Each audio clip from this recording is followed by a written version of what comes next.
partnerships to establish governance structures that work for them. Just to illustrate my point, and I know it's outside Jamie Hepburn's area, but in some regional partnerships are already aligned with a single local authority, making it easier to match the governance structure with the regional partnership.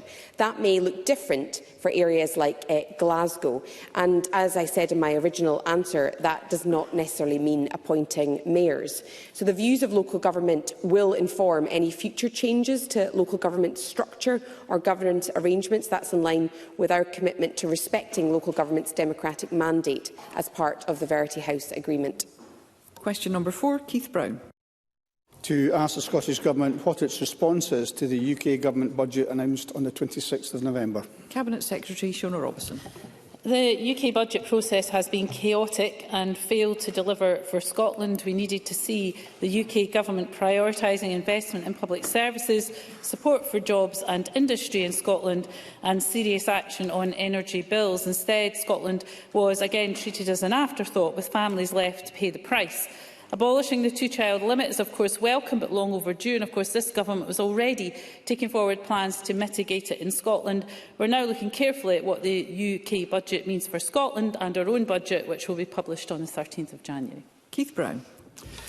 Given the IFS warning that this budget bakes in austerity for the years ahead, that's to say the Labour budget bakes in austerity for the years ahead, what assessment has the Scottish Government made of the pressure this will place on Scotland's public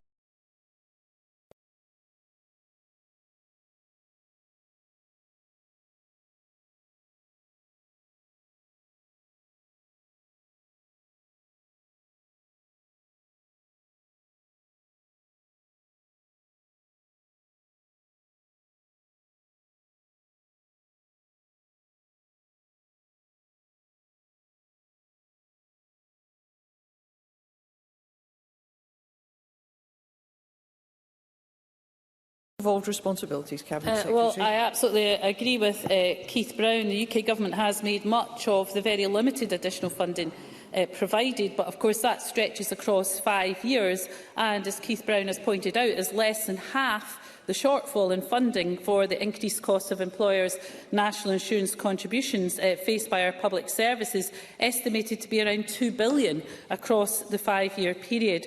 Now, I had called for significant investment in public services and infrastructure, but this UK budget failed to deliver the scale of funding that we need, and that means, of course, we continue to face a very challenging outlook as we head into the Scottish budget.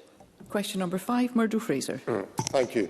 To ask the Scottish Government what recent assessment it has made of the impact of the visitor levy on businesses operating in the hospitality and tourism sectors. Minister Ivan McKee.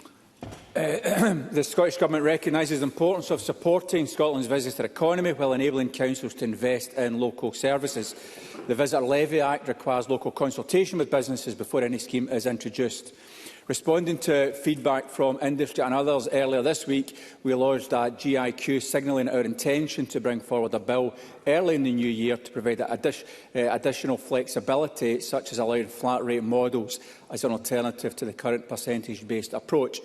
If passed, this bill will further enable councils to design fair and practical schemes, protecting the competitiveness of our hospitality and tourism sector and generate revenue to support local tourism economies. Murdo Fraser. I thank the Minister for his response, and can I very much welcome the dramatic U-turn we've had from the Scottish Government to allow councils extra flexibility in future, following sustained pressure from the Scottish Conservatives and from the tourist industry.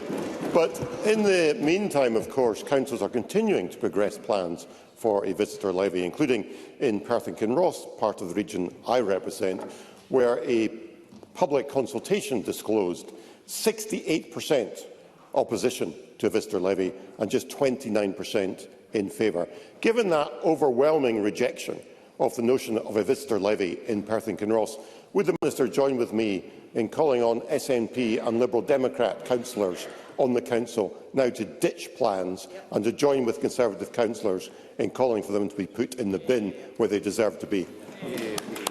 On matters of devolved responsibility? I have to salute Murdo Fraser's for being a trier, if nothing else. The Government listens and engages with the industry on an ongoing and regular and thorough basis, and as we do, as our responsible government listens to concerns and makes changes to legislation when that is in the best interest of all concerned, both business and local government. It obviously is up to local authorities, as it rightly should be, to take forward any proposals that they have for what best suits their local economies and their local tourism sector through following engagement with businesses and other interested parties. And it's not the role of this government to tell local authorities how best to run that process. We are making available to them a range of options, and they can decide on the best way to proceed based on those local circumstances. Question number 6, Jamie Halker-Johnston. To ask the Scottish Government when the Cabinet Secretary for Transport last met with local communities over the future of the Corran Narrows crossing. Secretary Fiona Hislop. I last met with the local stakeholders and committee members in August 2023 at Ardgour Howell in Ardgour, along with the local MSP Kate Forbes, to discuss Corran Ferry matters, including ongoing issues and impacts at the time. The Corran Ferry is the responsibility of Highland Council, who run the service. The Scottish Government agreed to include funding for the Corran Ferry replacement vessel in a revision to the Highlands City deal at their request, and Transport Scotland and Scottish Government officials continue to engage regularly with the Highland Council and other partners on the investments in vessel and port infrastructure. Jamie Halker-Johnston. Thank you. The Scottish Government can't just wash their hands of this issue. This is one of the busiest ferry routes in Scotland, and local communities are losing faith in the Scottish Government and in SNP-led Highland Council. The MV Corran has experienced serious reliability issues, and its backup vessel, the Maid of Glencoe, is so old she's just been added to the Register of Historic Vessels. I was in Fort William last week, and local people were clear the impact on their communities is significant. They don't care whether or not it's an electric vessel. They just want a reliable new vessel as soon as possible, even if it's a replacement diesel ferry, and a fixed link in the longer term. So why isn't the SNP listening to them? Cabinet Secretary. I'm not sure the member listened to my first answer. Actually, the Scottish Government has taken on board the request from Highland Council, has ensured that there's provision and funding for a replacement Corran ferry, and as part of that, the Caledonian Maritime Assets Limited CMAL is developing the concept design and has been prepared for the new electric ferry with a tender specification ready for submission to a shipbuilder. So far from not being involved, the Highland Council have taken on their responsibility, the Scottish Government has taken on their responsibility, and I'm looking forward to the Corran ferry being one of the first vessels in the SVRP Phase 2 vessel replacement. Question number 7, Jackie Dunbar. To ask the Scottish Government what its response is to the UK Government budget regarding how it affects the North East Scotland region. Cabinet Secretary. This UK budget has failed to deliver for Scotland and will have detrimental effects for the North East region. We are deeply disappointed and concerned that the UK Government has failed to reform the Energy Profits Levy, ignoring both our warnings and those from industry. This places jobs, investment and the energy transition itself at risk. Also, the North East distilleries are crucial to the whisky industry, and industry contributing over £5 billion in exports and over 20,000 jobs. The disparity in alcohol duty has been ignored again, with rates being increased, resulting in an 18% rise in just 3 years. Jackie Dunbar. Just days after the budget was published, we have seen another 100 jobs losses announced by Harbour Energy in Aberdeen. The Energy Profits Levy is taxing a windfall that no longer exists and which is devastating Aberdeen's economy. So can I ask the Cabinet Secretary what the Scottish Government is doing to encourage the UK Government to rethink the EPL? Cabinet Secretary. Well, I share the member's concern about the job losses announced at Harbour Energy in Aberdeen and the approach taken to the reserved North Sea fiscal regime in the UK budget. The Chancellor has not heeded the very clear warnings from across the energy industry on the necessity of making the transition from the Energy Profits Levy to a fairer, more stable regime as soon as possible. The impacts are being felt acutely in the North East, including the further job losses highlighted by the member. These impacts extend across the energy sector, including renewables and supply chains. We will continue, of course, to relay these concerns to the UK Government in the strongest possible terms. Douglas Lumsden. Presiding Officer, the UK budget was a hammer blow to the north east of Scotland and the oil and gas industry, but it's now nearly 3 years since the Scottish Government announced their presumption against oil and gas. And in that time, they've refused to support Rosebank, refused to support Campbell and refused to support Jackdaw. Now, this SNP Government is complicit in thousands of jobs being lost in the north east. So will the Government commit to publishing its energy strategy and just transition plan before the end of the year and finally show some support to our oil and gas workers? Cabinet Secretary. Well, of course, we didn't support the extension to 2029 under the previous Tory UK Government of the Energy Profits Levy, nor...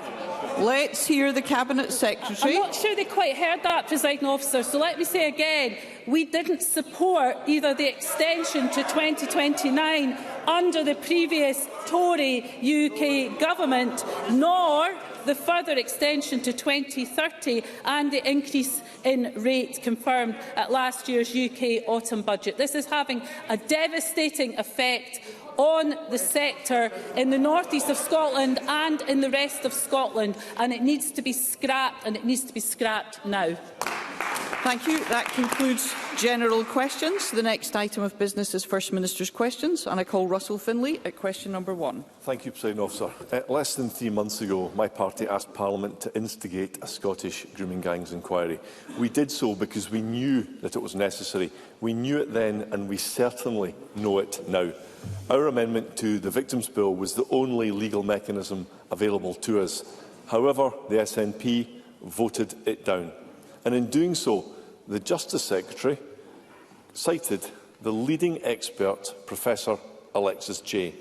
Angela Constance said that Professor Jay, and I quote, shares my view and has put on the record and stated to the media that she does not support further inquiries into child sexual abuse and exploitation. Does John Swinney think that the Justice Secretary's statement was honest? First Minister. Yes, I do. I think it was a reflection of the general comment that was being made about the issues at the time. But of course, as Mr Finlay knows, the Government was looking at a whole range of different issues in relation to the examination of the issue of childhood sexual abuse, which of course builds on the work that we have undertaken already in establishing the inquiry into these issues that is chaired by Lady Smith. And of course, in the debate yesterday, the Government set out further steps that we are taking, and I welcome very much the participation of Professor Alexis Jay in the work that the Government is taking forward. Russell Finlay. Incredible, absolutely incredible. At no point did Professor Jay say there should be no further inquiries into grooming gangs in Scotland. The Justice Secretary misrepresented Professor Jay, she misled the Parliament and she misled the public. And then she went AWOL. On November 19, she wasn't here to answer urgent questions about her misrepresentation. On November 25, she put up a junior minister to answer urgent questions on the lack of knowledge about grooming gangs in Scotland. On November 26, she again sat here in silence when we challenged her failure to answer questions.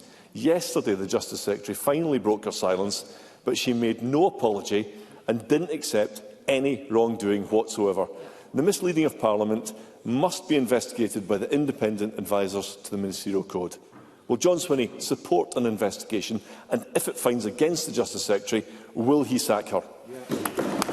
First Minister.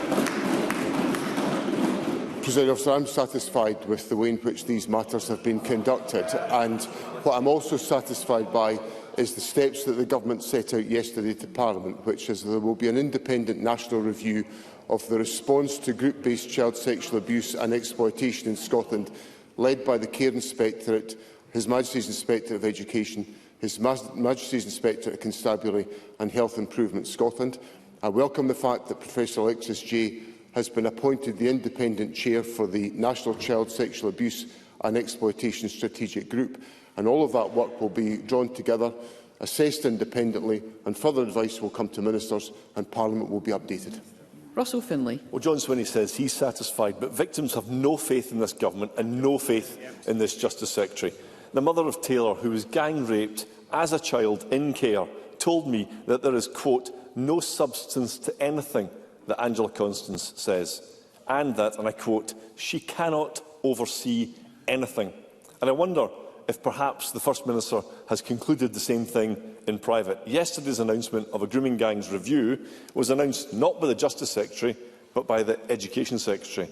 It looks like the responsibility for this inquiry and the decision-makings on its findings will not be Angela Constance.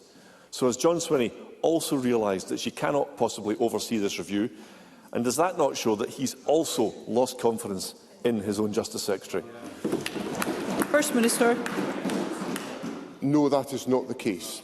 And the reason why the Education Secretary made the announcements yesterday is the Education Secretary carries Cabinet responsibility for child protection issues, in which all of this material is comprised. Yes. And the Cabinet Secretary for Education led the discussion at Cabinet on Tuesday, which involved all Cabinet colleagues, including the Justice Secretary, about the steps the Government was taking, which I set out to Parliament last week in response to Pam Gosal the Government was taking forward. So all of this is the responsibility of the Government, led by the Cabinet Secretary for Education, and I've set out to Parliament the steps that we're taking. Russell Finlay. So it sounds like the Justice Secretary will not have responsibility for review into mass organised criminality, but the First Minister suggests there's nothing Let's hear Mr. unusual Finlay. about that. The SNP have been shamed into launching a grooming gangs review. But it's a review that victims believe will see public bodies mark their own homework and the government control the findings. A review which we still don't fully know whether the Justice Secretary, who didn't want it to happen, who dishonestly twisted the words of an academic and who misled victims and the Parliament, might or might not be in charge of. All of this is why a review simply isn't good enough, and that an independent inquiry is necessary. Victims don't trust Angela Constance, they don't trust the SNP or the authorities who have already failed them. They deserve answers, they deserve justice, and that can only be achieved by a free, fearless and independent inquiry. So why on earth can't John Swinney see this? First Minister. I recognise the significance and the seriousness of this issue, and it's been treated so within my government, which is why we have taken the careful steps to ensure that we do all of the explanatory work and investigative work to ensure that we come to the right conclusion about whether an inquiry of the nature that Mr Finlay put to Parliament yesterday is appropriate and necessary. Mr Finlay said that this is a whole collection of different organisations marking their own homework. The organisations I referred to are set up by statute that have to operate independently of government. That is what the law requires of them. And they are the Care Inspectorate, His Majesty's Inspectorate of Education, His Majesty's Inspectorate of Constabulary and Health Improvement Scotland. And I think it's really important that I, as First Minister, make clear openly to the public in Scotland that I have absolute confidence in the independent decision-making and scrutiny of these organisations, because it is vital for public confidence. We've seen in recent weeks reports from Healthcare Improvement Scotland which have been very, very critical and challenging to health boards in this country. That is because they are exercising independent and fearless scrutiny, as will Professor Alexis Jay as the independent chair of the National Child Sexual Abuse and Exploitation Strategic Group. And that gives me confidence that we are going about this process in a serious and detailed fashion to make sure that the perspective of victims is properly addressed as we consider this significant and serious issue. Question number 2, Anna Sarwar. Presiding Officer, Audit Scotland has today published yet another damning report into the SNP's mismanagement of our NHS. It is grim reading for John Swinney, but more devastating for the patients and the staff. It found that despite more money and more staff, NHS Scotland's performance has not improved in line with commitments made by the Scottish Government.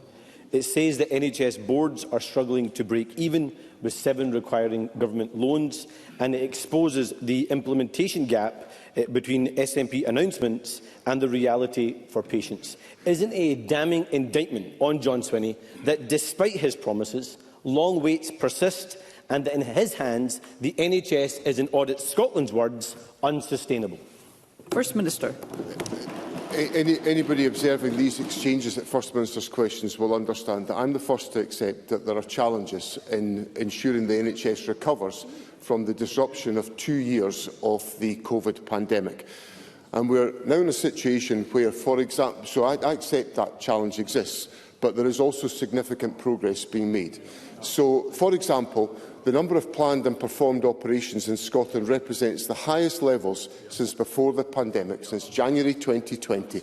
In the 12 months to October 2025, there were 297,014 operations planned, a 4.5% increase from the previous 12 months, and while 271,328 operations were performed, an increase of 4.6%. So what that demonstrates is that while there are challenges, there is progress being made, and the plans that I have put in place to focus on long waits are now beginning to have effect. Presiding Officer, the NHS needs to recover from John Swinney and the SNP. That's the problem we've got across the country. Now, his predecessor promised to end waits of over a year by September 2024. He failed. John Swinney has promised to end waits of over a year by March 2026, but right now, more than 11,000 patients are waiting over 2 years. So what's the result? Figures published this week show a record number of patients are being forced to go private, with 13,455 private admissions between April and June this year. People in pain being forced to remortgage their homes and spend life savings to get their treatment they need. The founding principles of our NHS, free and available at the point of need, is being destroyed by the SNP. So why is John Swinney doing what even Margaret Thatcher failed to do, and that's privatise healthcare in Scotland? First Minister. It's interesting that Mr Sarwar has shifted the ground of his argument on private treatment, because some months ago Mr Sarwar put a figure to me which was of a much more significant accusation of the amount of private treatment that was underway. I can't remember exactly the proportion, but it was of the order of something like 1 in 6 of the population, which was absolutely a ludicrously nonsensical figure. So Mr Sarwar has changed his ground. Now let me give Mr Sarwar some reassurance about what's happening about long waits. Because between April and October Let's hear one another. Between April and October this year, new outpatient waits for over a year reduced by 17.9% just since April. In the same period, the waiting list size for new inpatient and day case procedures over 52 weeks has reduced by 26.1%. So, let me say to Mr Sarwar, I accept there are challenges in the National Health Service as a consequence of the COVID pandemic, but this government is delivering on the progress that I said would be made. Anna Sarwar. I think with that rambling response from the First Minister, he needs some time off and a wee rest, I think, because SNP Run Scotland was the only UK nation that saw an increase in private admissions during the period I quoted. The truth is that Scots are paying the price for John Swinney's incompetence. Thousands forced to go private to get the treatment they need, remortgaging homes or borrowing money to pay £15,000 for a knee replacement, over £14,000 for a hip replacement, £3,000 for cataract surgery. That means Scots have been forced to pay at least £59 million of their own money on top of their taxes for cataracts and hip and knee replacements in the last year alone, breaching the founding principles of our NHS, healthcare free and available at the point of need, not on the ability to pay. But for those who can't raise the money, they are left to wait in pain and anxiety. So why is John Swinney forcing Scots in need to choose between paying the financial cost or the human cost of his incompetence and failure? First Minister. I simply remind Mr Sarwar that our National Health Service was disrupted for a period of 2 years because of COVID, and there is a backlog in treatment, and we are working hard to ensure that we reduce that backlog. Now, to reassure Mr Sarwar, the number of hip and knee operations reached an all-time high in 2024, and as I've just recounted, we are performing more operations in the National Health Service now, and we are now back to levels where we're performing at a level pre-pandemic, which is an indication of the effectiveness of the reforms that I've put in place and the plans that are delivering for people in Scotland. And on that basis, this government is absolutely focused on making sure that the National Health Service meets the needs of people in Scotland as we recover from COVID and deliver on the expectations of the people of our country. Question number 3, Alex Cole-Hamilton. Thank you, Presiding Officer. I'm sorry to say, but the First Minister's head is completely in the sand about the crisis in our NHS. Everybody knows somebody who's been let down, and Sarwar rightly talks about the human cost. Let me tell him what that human cost looks like. Isabel and Martin Knights were travelling down the dual carriageway near Aberdeen when Isabel had a violent seizure and stopped breathing. With nowhere to pull over, Martin had to use every ounce of his police training to get her heart going again while the car was still moving, screeching to a halt at the front door of A&E and explaining to staff everything that had happened. However, after moving their car, Martin wasn't allowed to return to Isabel's side. A&E was just too busy. She was left alone in a corridor for 6 hours. Remember, her heart had only just been restarted. When she was eventually seen by a doctor, it was obvious that crucial information had been overlooked. So can I ask the First Minister, if you can turn up at accident emergency, having stopped breathing for minutes, and not be seen for hours, what does that say about the state of our NHS? First Minister. Well, first of all, President Officer, I'm very sorry to hear the details of the experience of Isabel and Martin Knights. I'm happy to explore the exact circumstances of the case that Mr Cole-Hamilton puts to me, but the purpose and the focus of accident and emergency is to provide the immediate intervention for those in the gravest of conditions, and that would be my expectation that that should happen in all circumstances. Alex Cole-Hamilton. Presiding Officer, Martin and Isabel are absolutely clear. They are not having a go at hard-working staff who looked exhausted that day in A&E. Emergency departments are backed up because hospitals are rammed, because there are so many people stuck there who should be in care homes or looked after at home. That's what the Auditor General told us this morning.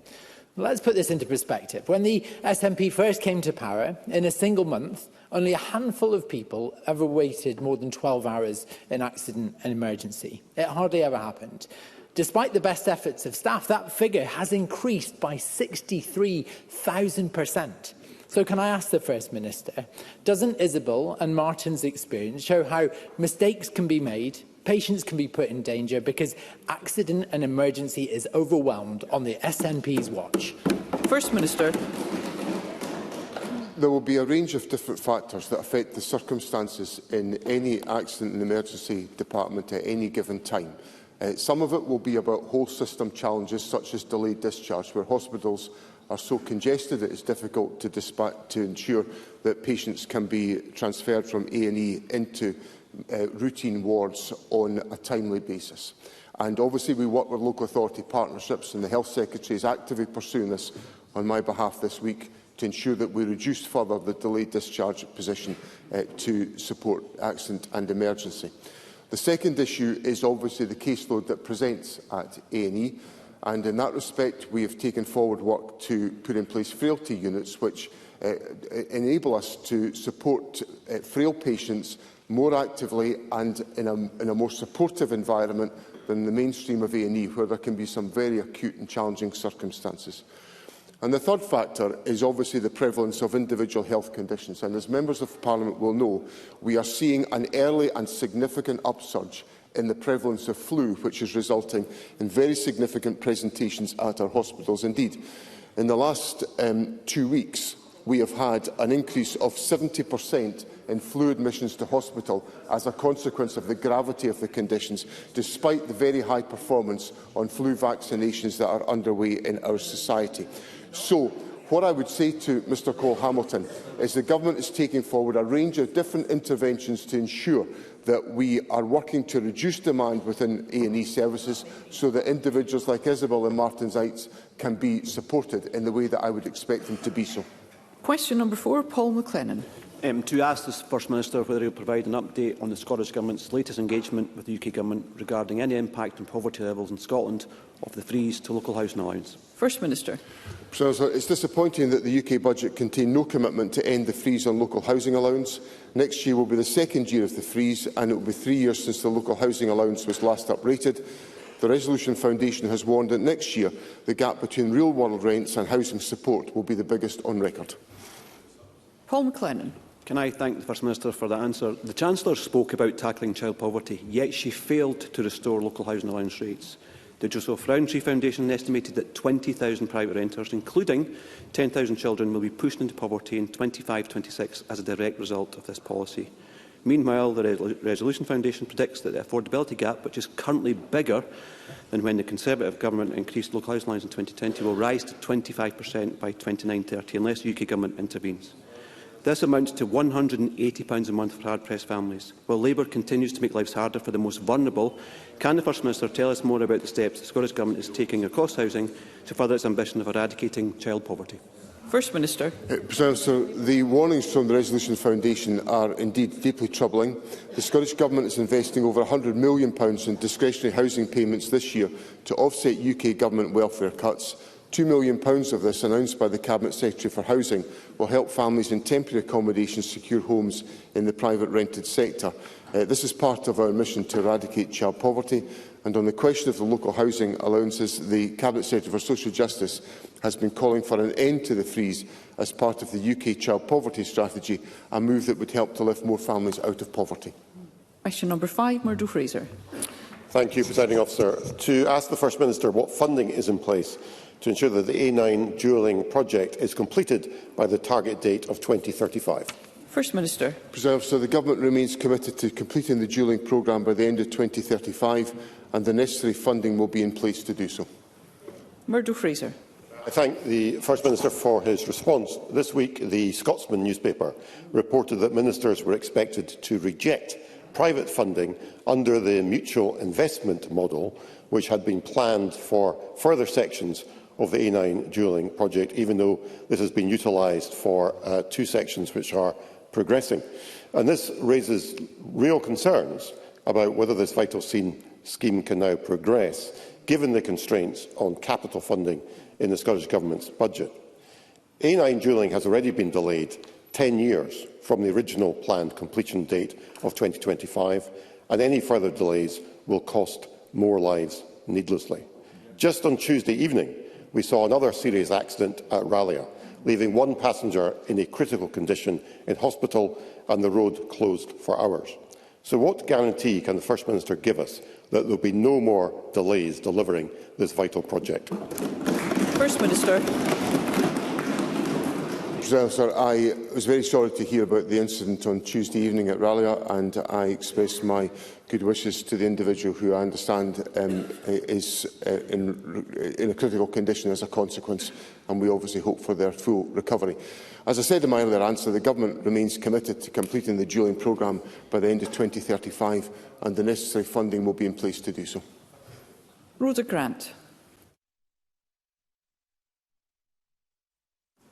Can I ask the First Minister if he would commit to introducing a duty of candour for the A9 project, as recommended by the Petitions Committee, to ensure that the Parliament and the public are fully informed about progress, delays and financial challenges in real time? First Minister. Well, the Government responded to that request by indicating it would report regularly to Parliament, and that's exactly what the Government will do. Question number 6, Stuart McMillan. Can I also to ask the First Minister whether he will provide an update on whether the Scottish Government will instigate a direct award to Ferguson Marine for the replacement of the MV Lord of the Isles? First Minister. So the procurement for the replacement for the MV Lord of the Isles engages complex legal and subsidy control issues. Any decision must take into account the responsibility we have towards securing the best outcomes for our island communities and businesses. We are currently considering the business case and next steps in relation to the MV Lord of the Isles replacement, and will confirm these in due course. Stuart McMillan.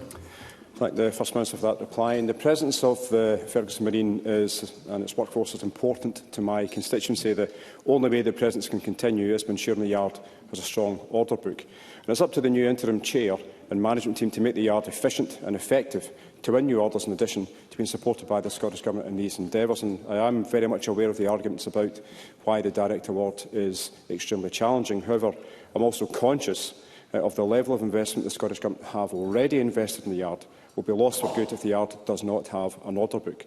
So will the First Minister commit to a direct award of the replacement for the Lord of the Isles, one that could lead to securing further work if the Board and management succeed to keep Ferguson Marine firmly rooted, creating employment and building ships in Port Glasgow?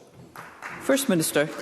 So I'm very supportive of securing a future for the Ferguson Marine Yard. It is a yard that I worked very hard over 10 years ago to ensure survived the difficulties that it faced, and the Government has obviously given sustained support over many years.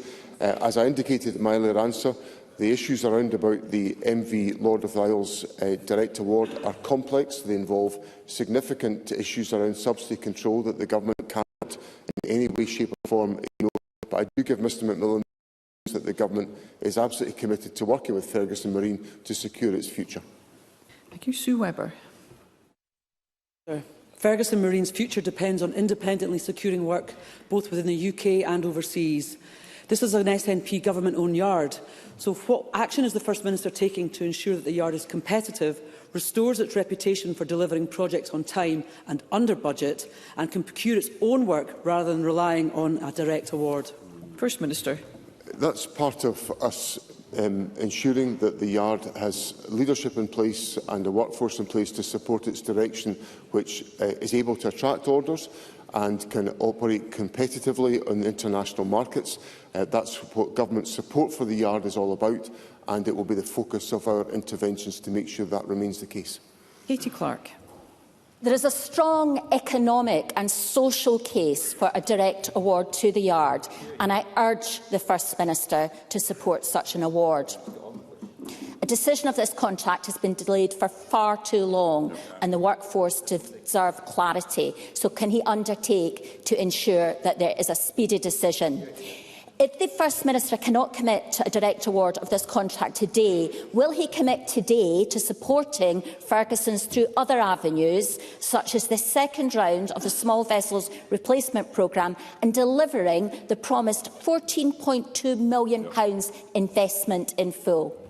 First Minister. In relation to, as I've indicated in my earlier answers, and I think Katie Clark will appreciate these points, there are complex issues of a legal nature in relation to subsidy control that the Government just simply cannot ignore. And I'm enormously sympathetic and supportive of a future for the Yard. That's why the Government has committed investment to support the Yard, which will be available to the Yard at the moments in which it is appropriate for that to be deployed. And we are obviously open to working with the Yard to strengthening its competitive position to enable it to win vessel contracts and to be able to take those forward on an ongoing basis. And that remains the focus of the Government's intervention on this issue. Alistair Allen. Does the First Minister agree that whatever solution is found to the tender in question, it must be a decision informed by the views of people in Uist and other island communities who clearly want to see new vessels in service as soon as feasible? First Minister. I understand that point and support it. Obviously, it was under this Government that the connection between Mallaig and Loch Boisdale was established, which is the route that the MV Lord of the Isles primarily operates. I know how important that connection is to the constituents of Dr Allen in South Uist and surrounding communities, and it's important that we reflect on the necessity for sustained connections for all island communities, and that lies at the heart of the Government's strategy in relation to the Clyde and Hebrides ferry services. Thank you. We move to general and constituency supplementaries, and I call Megan Gallagher. Thank you, Presiding Officer. Residents of Bothwell in my region have been left shaken by the spate of targeted firebombing attacks on restaurants within the area. 4 premises have been targeted by arson attacks over the last 6 years, with 2 taking place in September. Those living in Bothwell have expressed fear and frustration, with one individual saying it feels like it's becoming a no-go area socially. There are now empty plots where restaurants once stood. Jobs have been lost and families have been impacted by recent events. Bothwell residents deserve answers, but they also deserve reassurance. So what reassurance can the First Minister give to my constituents that these events are being taken seriously by Police Scotland? And will he ask for the relevant minister to make inquiries to ensure that all information that can be made public is being circulated within the community? First Minister. I'm obviously aware of these issues and concerned by them.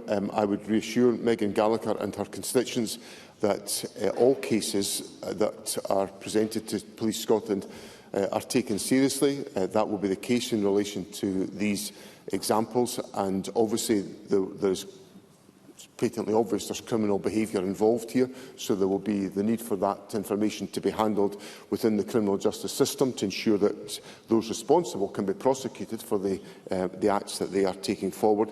So with that caveat, I'm very happy to advise that the Justice Secretary will raise this issue with the Chief Constable, but the amount of information that can be available will be constrained by the necessity of protecting that information to support criminal prosecutions, which there should be in the cases of the behaviour that Megan Gallagher has put to me today. Corran Adam. Thank you, Presiding Officer. The UK Government promised to end the dither and delay and committed £200 million to the Acorn project in June, yet months on, not a single penny has reached the developers, and now a project partner is seeking to sell its stake. After failing to intervene at Grangemouth and Mossmoran, and after retaining an energy profits levy throttling investment, if the UK Government fail to act on Acorn, it will be clear that they have abandoned Scottish industry. So does the First Minister agree that if a private buyer cannot be found for the stake, GB Energy must step in to ensure this project does go ahead, particularly in light of them setting their 5-year project today? First Minister. President, I've been very clear to Parliament my support over a long period of time for the Acorn project. Indeed, is an issue that I raised frequently with the previous Conservative United Kingdom Government to seek progress upon, and it's also an issue that I've raised with the current United Kingdom Government to seek progress on. Obviously, in relation to the discussions involving the Storega within the Acorn project, the Deputy First Minister has been involved in dialogue with the United Kingdom Government on that question. And I think this is a significant project that is a key to the just transition and to the economic opportunities of the North East of Scotland. And the Scottish Government will do all that we can to support its development. I would also make the point that the presence of the energy profits levy is a significant inhibitor in all of our actions, and I would call on the United Kingdom Government, as I will do when I see the Prime Minister tomorrow, to remove the energy profits levy because of the damage it's doing to the North East of Scotland and the future of the Scottish economy. Thank you. Mercedes Vialba. Last week, fossil fuel giant Shell UK were fined over £500,000 after pleading guilty to 2 offences following an HSE investigation into its Brent Charlie platform. This was a potentially catastrophic incident that put the lives of over 175 offshore workers at risk due to negligence and penny pinching by Shell. Does the First Minister agree with me that such behaviour from Shell is wholly unacceptable and that our energy transition, if it is to be in any way just? First Minister. Presiding Officer, on all occasions, the welfare and the safety of workforces must be paramount in any industrial activity in our country. That's why the Health and Safety Executive, which is of course a reserved agency, exercises its responsibilities, and why I support strongly the work of the Health and Safety Executive to ensure the very aspirations that Mercedes Vialba puts to me are reflected in the working practices in all circumstances, and particularly in the acutely serious context of offshore platforms. So I very much welcome the role of the HSE in protecting the safety of workers. Michelle Thompson. Thank you, Presiding Officer. Last week, the UK Chancellor increased duty on Scotch whisky. This has heaped pressure on this vital sector, the jobs within it, including in my own constituency. But another bigger issue is US tariffs, and the First Minister has already pressed the case all the way to the Oval Office. But will he now exert pressure on the UK Government to stand up for Scotland and press for a deal in this vitally important industry? First Minister. Well, I'm very keen to make sure there is a deal arrived at on whisky tariffs. As Parliament will know, I've put significant effort into trying to ensure this case is made directly to the President of the United States. But, as Parliament also knows, trade deals cannot be negotiated by the Scottish Government. They have to be negotiated by the United Kingdom Government. So I am waiting with expectation for the United Kingdom Government doing what they should have been doing all along, which is giving a priority to Scotch whisky and making sure we're exempt from tariffs with the United States. We're waiting for the United Kingdom to deliver the action that we all expect them to deliver. Douglas Ross. Thank you, Presiding Officer. Last Friday, the UK National Screening Committee decided not to recommend a national screening programme for prostate cancer. The very next day, listeners to Off the Ball heard Kenny McIntyre speak very candidly about his own diagnosis with prostate cancer. Kenny was getting regular tests because of a family history of the disease, and he said this: "I'm very lucky to have caught this early, and I believe that is only because I pushed for regular testing. I had absolutely no symptoms and all examination indicated things were normal. Had it not been for regular checks which revealed the rising trend in my PSA levels, things may have been very different." We're lucky that we have men like Kenny McIntyre, Sir Chris Hoy and others who are speaking about their own experience, raising awareness and encouraging men to come forward and get checked. But prostate cancer is still killing 1,000 men in Scotland every year. So can I ask the First Minister for his response to the National Screening Committee's recommendation? And does he agree with me that if we do not have a national programme, we should at the very least be encouraging as many men as possible to come forward and get tested, make those tests as easily available as possible, because they will literally save lives? First Minister. President Officer, I very much associate myself with the comments that Douglas Ross has made. Mr Ross will be aware that the Government relies on the advice from the UK National Screening Committee, as do governments across the United Kingdom, and that is dispassionate advice that is gathered by the Screening Committee and shared with us. And Mr Ross will appreciate that, although many of us will be enormously sympathetic to the point of view he has put forward, when we receive formal advice, we have to have good reason to depart from that advice. I chaired a discussion in Butte House a few weeks ago at the request of Sir Chris Hoy, which drew together a range of different experts on prostate cancer, in which I wanted to challenge whether or not there was more that could be done to expand the approach to screening, which was very much the request of Sir Chris Hoy, and I obviously heard that very strongly from the contribution of Kenny McIntyre at the weekend. So we've asked the Chief Medical Officer in Scotland to take forward further scrutiny and consideration of this issue, and ministers in the Scottish Government were very open to looking afresh at these questions. So there will be further updates that we can share with Parliament in due course. But the point that I do reinforce of what Mr Ross has put to me today is that I would encourage any man who is concerned about these issues to pursue any testing that know the earlier such circumstances are identified, the better the outcomes are likely to be. So I welcome the contribution Mr Ross has made and assure him of the focused intervention of the Government to try to address this issue. Jackie Bailey. The First Minister will be aware of Turning Point Scotland, a major voluntary sector provider of drug and alcohol services. The charity is facing an existential funding crisis after being billed £800,000 by City Property Glasgow Investments, an arm's-length organisation of Glasgow City Council. This bill for repairs following the closure of the outstanding 218 Women's Justice Service is £600,000 more than estimated by an independent surveyor.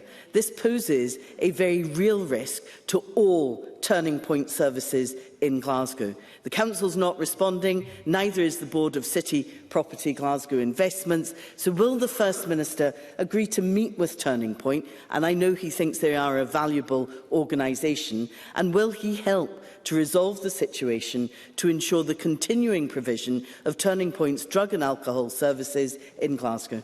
First Minister. I acknowledge the importance of the services that are provided by Turning Point Glasgow. This is obviously a local matter for Glasgow City Council. I will inquire as to the situation that is pertaining here and identify with the Drugs and Alcohol Minister, Marie Todd, if there is any action the Government can take. Obviously, I don't know, I'm not familiar with all of the transactions here, but we will look into this and see what action is possible to be taken. Claire Adamson. Thank you, Presiding Officer.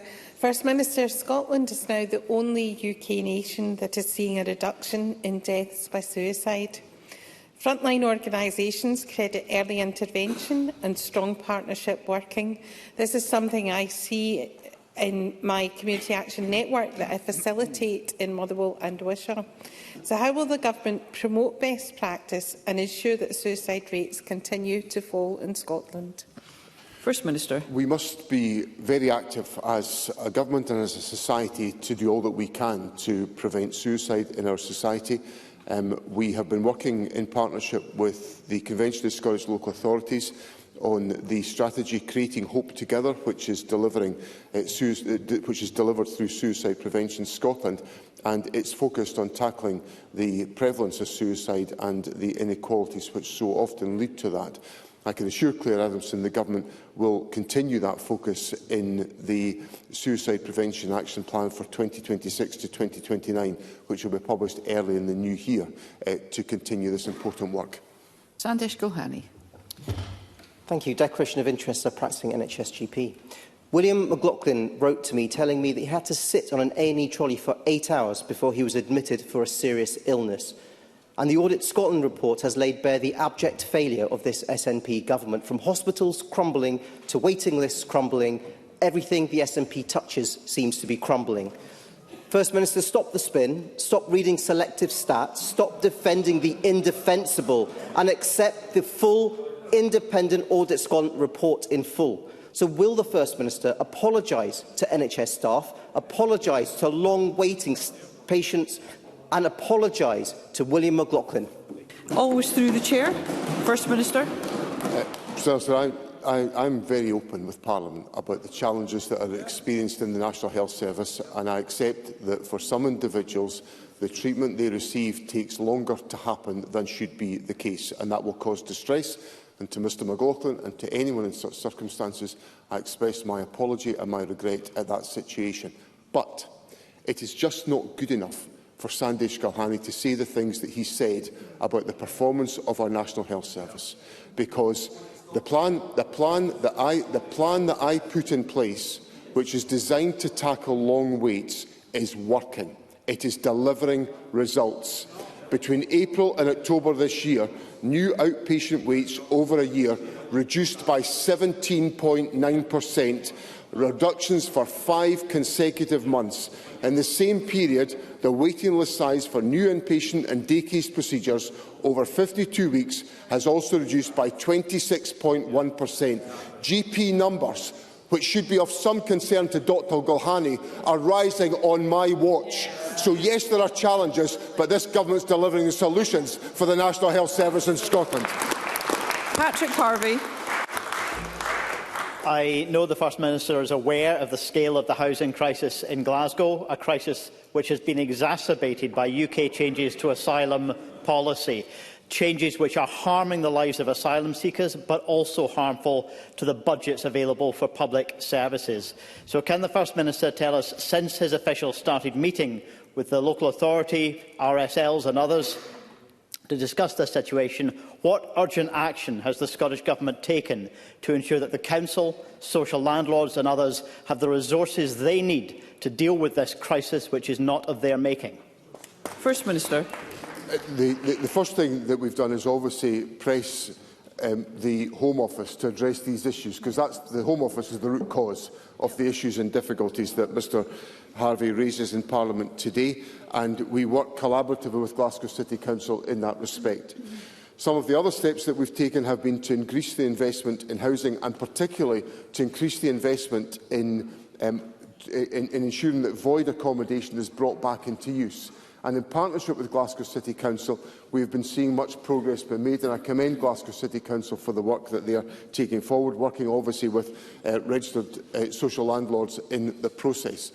And as a consequence of the support that we make available to the Council, particularly in relation to homelessness support, we are working as effectively as we can to tackle the significant issues that Mr Harvey raises.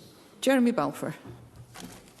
Thank you, Presiding Officer. Can I ask the First Minister whether non-residential social care charges will be abolished by the Scottish Government before the end of the current parliamentary session, as was promised by his party's 2021 manifesto? First Minister. Presiding Officer, the Government is working to address this issue. There are obviously a whole range of competing financial pressures that we have to address, and we are working in collaboration with partners to address these questions. Keith Brown. The First Minister will know that before the election last year, the Labour Party promised to widen devolution for Scotland and Wales. This week, 11 Labour members of the Welsh Senate wrote to the Prime Minister accusing the UK Government of rolling back on devolution promises. Whether it's the internal market or pride in place funding, their abysmal record in government shows their contempt for devolution. Indeed, Welsh members of the Assembly have described their own party's actions as a constitutional outrage. Let's hear Mr Brown. Thank you. Welsh Labour members have described their own party's actions as a constitutional outrage, showing at least a willingness to defend the devolution settlement, a willingness absent in the Labour Party in this chamber. Does the First Minister... Members, let us hear Mr Brown. I know every member in the chamber would expect to be heard when they're putting a question. They don't like freedom of speech, Presiding Officer. Does the First Minister share these concerns, and can he outline what dialogue the Scottish Government has had with the UK Government around devolution settlements, particularly in relation to the UK Internal Market Act and Pride in Place funding? First Minister. Presiding Officer, I acknowledge the letter that's been sent by a number of members of the Senate to Labour members of the Senate to the Prime Minister, which expresses views which this Government would share about the unacceptability of the Internal Market Act, which is a product of the post-Brexit legislation of the Conservatives, which is undermining the powers of this Parliament in the way in which it is actively taking forward that issue. Now, of course, when the Internal Market Act was making its passage through the United Kingdom Parliament, the Labour Party in Scotland, and indeed the Labour Party in the House of Commons, was vigorously opposed to the Internal Market Act. So our reasonable expectation when the Labour government was elected was that the Internal Market Act would be abolished and that we would have a restoration of the powers of this Parliament. Of course, as with so many other promises of the Labour Party, that was broken immediately after the election of the Labour government. So there is just absolutely no confidence we can have that the Labour government is going to fulfil its promises to protect devolution and abolish the Internal Market Act. Thank you. That concludes First Minister's questions. The next item of business is a member's business debate in the name of Jamie Hepburn, and there will now be a suspension to allow those leaving the public gallery and the chamber to do so.